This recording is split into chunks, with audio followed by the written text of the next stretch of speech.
Let's improve English. Why should I watch this video?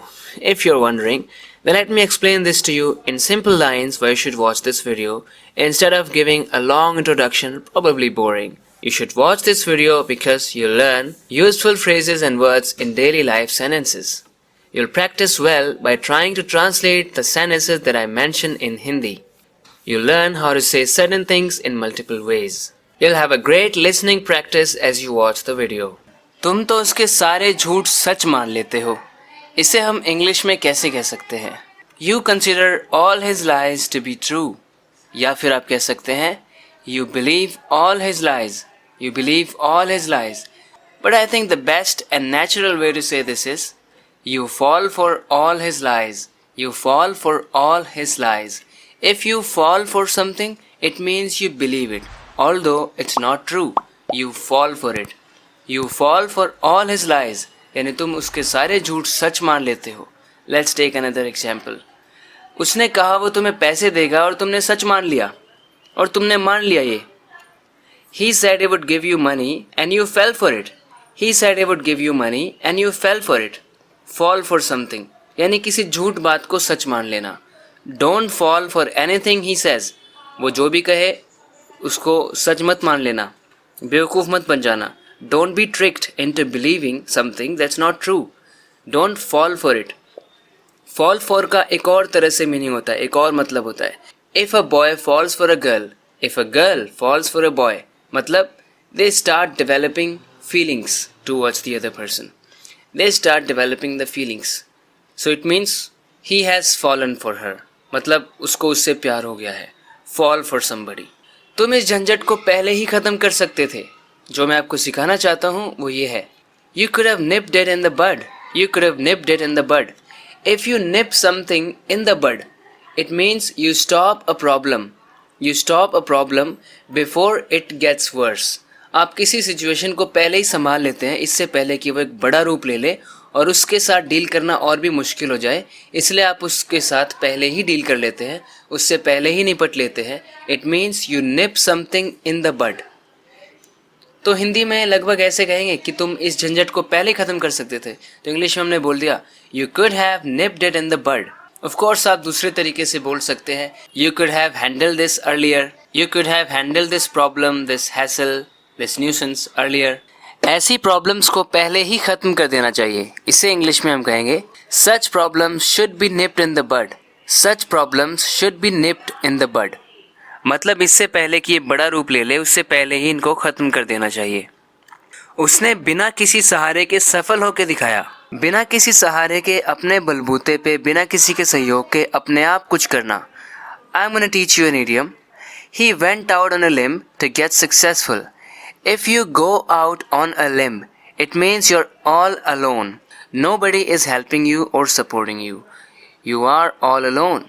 You go out on a limb and do something. He went out on a limb to get successful. यानी उसने अपने बलबूते पे बिना किसी के सहयोग के सफलता हासिल की. वो हमेशा मुझे अपने बलबूते पर बचाता है. He always goes out on a limb to save me. मतलब जब कोई भी मुझे बचाने के लिए नहीं आता, वो मुझे बचाने आता है. He goes out on a limb to save me. आप इसे of course दूसरे तरीके से बोल सकते हैं. उसने बिना किसी सहारे के He got successful without any support. He got successful without any kind of help from anyone. But I wanted to teach you this idiom. Go out on a limb. So I think you should use it whenever you need it. तेरे भाई का घमंड तुझ में भी आ गया है. Your brother's arrogance has rubbed off on you. Your brother's arrogance has rubbed off on you. If somebody's quality, behavior or habit has rubbed off on you, it means you have also developed that kind of habit or behavior or quality. Something rubs off on you.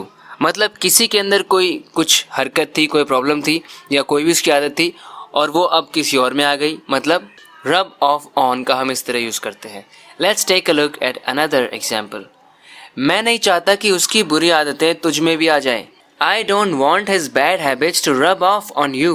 I don't want his bad habits to rub off on you. If something rubs off on you, you learn it from somebody. उसने race में मेरा नाम लिखवा दिया. इसे कैसे कह सकते हैं? बात छोटी सी है लेकिन फिर भी बहुत बार लोगों को कंफ्यूज कर देती है। नाम लिखवा देना मतलब have the name written, literally translate करेंगे तो ऐसा होगा, मगर इसको कहने का बिल्कुल सही तरीका है he signed me up for the race. He signed me up for the race. किसी भी चीज़ में नाम लिखवा देना, उसके लिए आप इस फ्रेजल वर्ब का यूज़ करेंगे, साइन अप। क्या तुमने इंग्लिश क्लासेस में अपना नाम लिखवाया है? Have you signed up for English classes? Have you signed up for English classes? Sign up for something, किसी चीज़ में अपना नाम लिखवा लेना। अगर स्कूल में नाम लिखवाने की बात हो रही है तो हम एनरोल का यूज़ कर सकते हैं, एनरोल। मैंने एक नए स्कूल में अपना नाम लिखवा लिया है। I have enrolled my self in a new school. मैंने उसका नाम एक स्कूल में लिखवाया। I enrolled him in a school.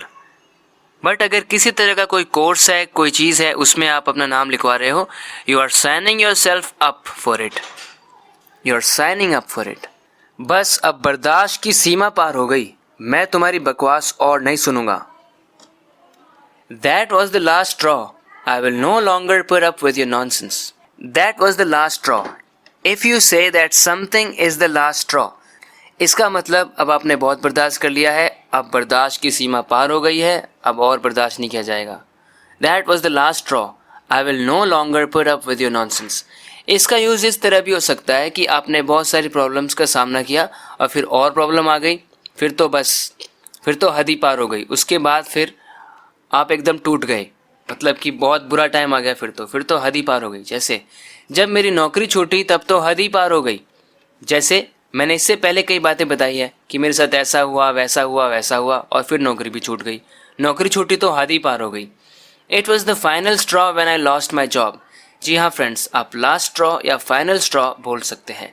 It was the final straw when I lost my job, मतलब उसके बाद तो फिर I was devastated, I was fallen apart, I just broke, I burst into tears, something like that. It was the final straw. I couldn't take it any longer. It was the final straw when I lost my job. मेरा और उसका खून का रिश्ता नहीं है, लेकिन मैं उसे अपना भाई मानता हूँ। He and I are not related by blood, but I regard him as my brother. Related by blood यानी खून का रिश्ता होना। If you are related by blood, if you are related to somebody by blood, it means आपका खून का रिश्ता है, जैसे हम हिंदी में कहते हैं। खून का रिश्ता ना होते हुए भी वो मुझसे बहुत प्यार करता है। He loves me dearly although we are not related by blood, although we are not related by blood. So friends, इसी तरह से अपने इंग्लिश को इम्प्रूव करते रहने के लिए, नई नई चीज़ें सीखते रहने के लिए, और वो भी ऐसी चीज़ें जो ट्रेंड में है, जिनका लोग यूज़ करते हैं, इस चैनल को सब्सक्राइब ज़रूर करना अगर आपने अभी तक नहीं किया है तो।